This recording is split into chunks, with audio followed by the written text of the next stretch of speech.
அரிட்டாபட்டியை அழிக்கிறீங்க, மதுரையை அழிக்கிறீங்க, தமிழர்களுடைய தொன்மையை அழிக்கிறீங்க. அப்ப அதை எப்படி ஏத்துக்க முடியும்? அங்க உள்ள மக்கள் சொல்லியிருக்காங்க, ஒரு பிடி மண்ணை நீங்க எடுக்க முடியாது அரிட்டாபட்டியில இருந்து அங்க உள்ள கிராம மக்கள் சொல்லியிருக்கிறாங்க. ஒரு படி மண்ணை நீங்க எடுத்து பாருங்கன்னு.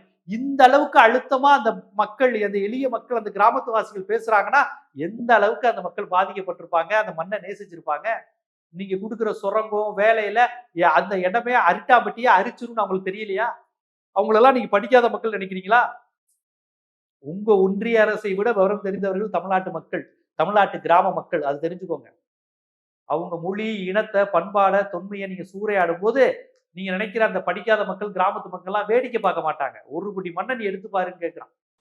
ஆனால் இதையும் மீறி பாஜக, சரி மக்கள் இவ்வளவு இவ்வளவு கோவப்படுறாங்களே, மக்கள் இதை மறுதளிக்கிறாங்களே அப்படின்னு நீங்க கருத்தில் எடுக்க மாட்டீங்களா?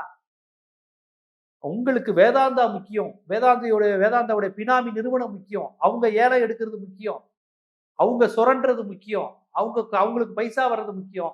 ஆனால் இந்த மண்ணை உங்களுக்கு வரி செலுத்துகின்ற அந்த மக்களுடைய உணர்வுகள் உங்களுக்கு முக்கியம் இல்லையா?